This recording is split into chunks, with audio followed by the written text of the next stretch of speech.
Hey, j'espère que tu vas bien. On se retrouve aujourd'hui pour notre partie 14 de la série Axo News. Et ouais, je pensais qu'on avait fait le tour des thématiques pour les Axo News, mais en fait j'ai eu cette petite idée de vidéo qui m'est venue après avoir discuté avec les admins du groupe Sweet Axo. Donc nous revoilà réunis pour un nouvel épisode. D'ailleurs j'ai encore une fois déménagé, donc on change un petit peu de setup, donc à partir de maintenant on tournera dans mon salon.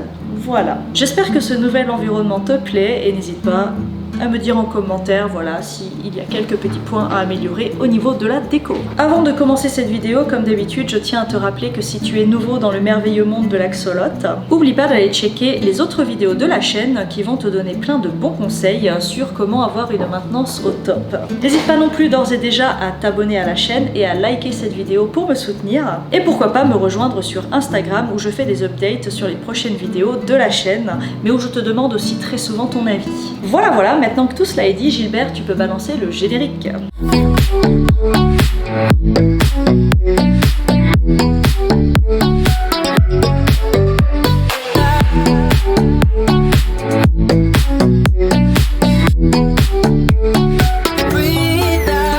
Commençons par le commencement. Quand ton axolote vient tout juste de percer la paroi de son petit œuf gélatineux.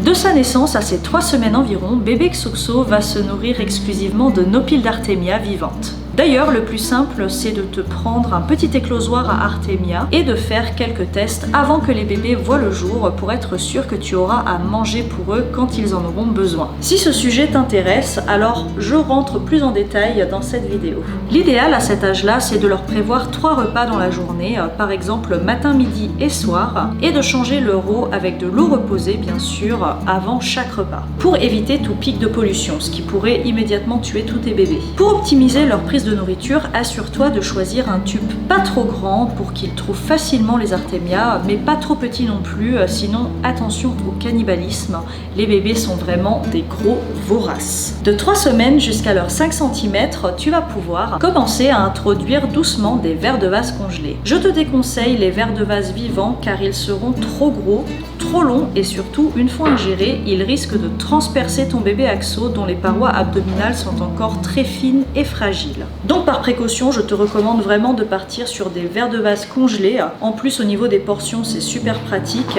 et je pense que c'est aussi les plus faciles à trouver dans les animaleries. Donc moins de prise de tête. Alors là, je vais t'expliquer comment est-ce que moi, je procède pour maximiser la prise de vers de vase lors des repas. Je me munis d'un petit verre. Dans mon cas, c'est plutôt des verres à shooter dans lesquels je verse mon cube de verre de vase déjà congelé avec un fond d'eau. Après, je prends un petit ciseau et j'essaye de les couper en tout petits morceaux. Je verse après le tout dans le tube des bébés. Et j'ajoute juste après les artémias. J'espère que c'était assez clair et je crois qu'il y a le mot vert beaucoup trop souvent dans cette explication. Comme ça, en gros, avec le mouvement des artémias vivants, la plupart du temps, ils vont attaquer les petits vers de vase par inadvertance et finalement, ils vont se rendre compte que c'est pas si mauvais que ça. Donc en tout cas, dans mon cas, toutes les transitions artémia vers de vase se sont super bien passées avec cette technique. C'est pourquoi je voulais te la partager. Alors par contre, attention au pic de pollution lors de cette transition alimentaire. Donc je te conseille de changer l'eau de ton tube avec de l'eau reposée environ 30 minutes à 1 heure après le repas de tes bébés. Au niveau de la fréquence de nourrissage, on reste sur 3 repas par jour. Car de beaux bébés grassouillés chez les axos, c'est synonyme de bonne santé. Et surtout, encore une fois, ça évite le cannibalisme. À partir des 5 cm de ton baby axo, quand ses pattes arrière commencent à faire leur apparition, c'est le bon moment de les passer au pelé 0,5 mm. Car les vers de vase vont tout doucement ne plus être assez nourrissants pour tes bébés qui risqueront de maigrir. Ils ont besoin de prot pour être grands et forts. Donc rien de mieux que les pelés Aquaterratech pour leur apporter tous les nutriments dont ils auront besoin pour une bonne croissance. Je te parle des Aquaterratech car à ma connaissance, ce sont les seuls à faire des pelés aussi petits. D'ailleurs, au cas où, tu peux les trouver dans la boutique Sweet Axo. Comme d'habitude, le lien est dans la description. Comme pour la transition Artemia vers de vase, tu vas venir mélanger tes vers de vase avec les pelés pour qu'ils découvrent cette nouvelle saveur avec douceur, jusqu'à venir supprimer les vers de vase. En 2 semaines maximum, ta transition devrait être faite. Et on reste sur un rythme de 3 repas par jour avec changement d'eau juste avant avant le repas. Quand ton bébé Axo aura atteint les 7 cm, alors à ce moment-là, il sera temps de le passer au pelé 3 mm. Pas d'inquiétude s'il est boude un petit peu au début, car c'est sûr que c'est un peu plus impressionnant à manger pour eux que les petits pelés de 0,5 mm.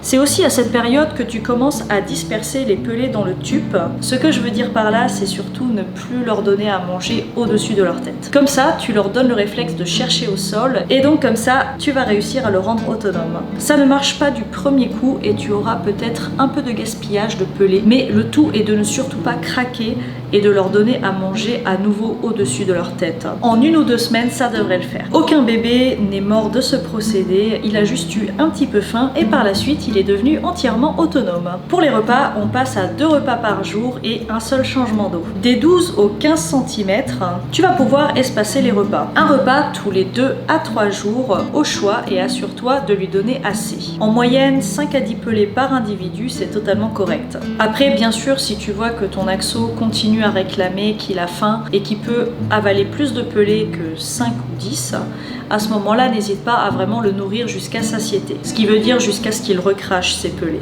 D'ailleurs, à ces 15 cm, tu peux passer ton Axo au pelé 5 mm.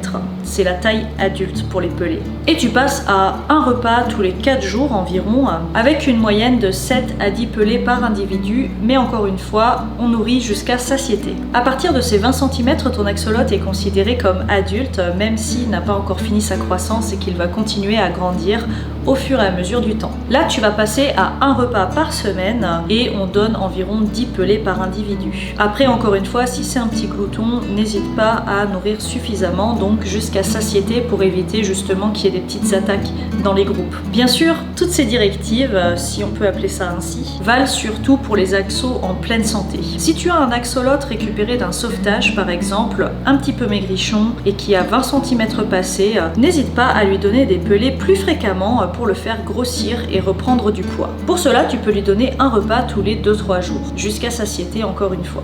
Voilà, cette vidéo touche à sa fin. Je te mets ici rapidement le petit récap de la fiche de mon amie Adra, comme ça tu peux la récupérer pour avoir ces infos à portée de main si besoin. S'il y a des points que j'aurais mal expliqués durant la vidéo, n'hésite pas à me le communiquer dans les commentaires et je vais essayer de mieux te répondre avec des mots plus simples.